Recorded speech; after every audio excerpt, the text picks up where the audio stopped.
এই সিরিজটার নাম the summer I turned pretty.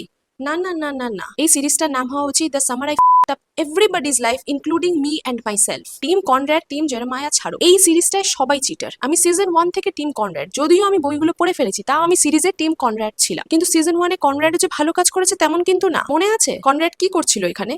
Conrad নিজে কনফিউজ ছিল না? আমি জানি তার মায়ের শরীর খারাপ ছিল, তার মুড খারাপ ছিল, সে কারোর সাথে শেয়ার করতে পারছিল না, সব ঠিক আছে, কিন্তু দুটো মেয়ের সাথে কি করছিল? ও যখন জানে যে ওর কোনো একটা চক্কর চলছে, তখন ও বেলিকে কিস করতে গেছিল, যদিও সেটা হয়নি জেরেমায়ের জন্য। এই সিরিজে সবাই সবার উপর চিট করেছে। আমি শুধু ভাবছি সুজানা বেঁচে থাকলে সুজানাও হয়তো কারোর সাথে একটা চিট করে ফেলতো, ওতেই ষোলকলা পূর্ণ হয়ে যেত। কি টিন ড্রামা চলছে! I am the biggest fan of tin drama. কোনো টিন ড্রামা হচ্ছে আর আমি দেখিনি, এটা হতেই পারে না। আফটারের 5টা সিনেমাই আমি দেখেছি, যদিও 5 নম্বর সিনেমাটা সব থেকে বেকার সিনেমা ছিল, তো আমি পুরোটা দেখেছি। Jenny Han one of my favourite writer. এই সিরিজটা as a whole is an insult to Peter Kavinsky. এর পরের এপিসোডেও কনরাডের কাছে ফেরত চলে যাবে। টিম কনরাডের জন্য এটা একটা খুবই ভালো খবর। কিন্তু এপিসোড 8-এ এসেও বেলি বলছে ও জেরেমায়াকেও ভালোবাসে, ও কনরাডকেও ভালোবাসে। এ কি ভাই? বিয়ের দিন জেরেমায়ার মুখের উপর বলছে যে ও দুজনকেই ভালোবাসে। কি হচ্ছে এটা? তার মানে ও যখন কনরাডের কাছে যাবে এরপরে, তখনও কোথাও না কোথাও জেরেমায়াকে ভালোবাসবে। 21 বছর বয়সে মানছি সবাই ভুল করে, কিন্তু এরকম কনফিউজড কেউ থাকে না। এটা পুরো জেনজি ড্রামা। তুমি একজনকে ভালোবাসো কিন্তু আরেকজনকে ভালোবাসার চেষ্টা করছো, সেটা হতে পারে। দুজনকেই কি করে ভালোবাসতে পারো? এটা কি হচ্ছে? আমার দেখা সবচেয়ে কনফিউজিং সিরিয়াল ছিল ইষ্টি কুটুম, কারণ ওটাই আমি একবার দেখে নিয়েছিলাম এবং তারপরে আমি ট্রমায় চলে গেছিলাম। তারপরে আমি আর কোনোদিন বাংলা সিরিয়াল খুলিনি। এদের সম্পর্কের ইকুয়েশন কমলিকা বাহা উজানের থেকেও খারাপ। একটা ক্যারেক্টারও জানে না তারা কি চায়। এটা কি করোনা ভাইরাসের মতো কোনো ভাইরাস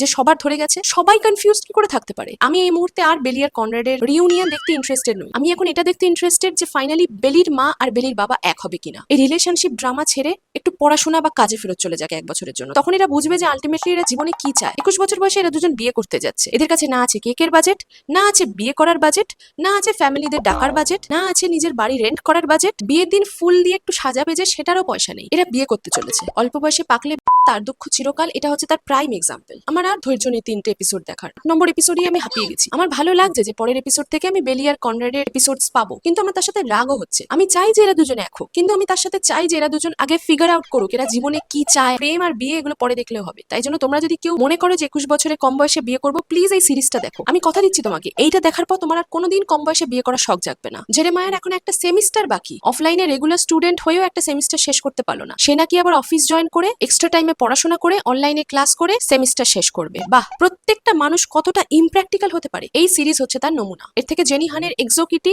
অনেক ভালো হচ্ছে। এই সিরিজটা শুধু কনরাডের ভিজুয়াল আর হাইপ দিয়ে চলছে।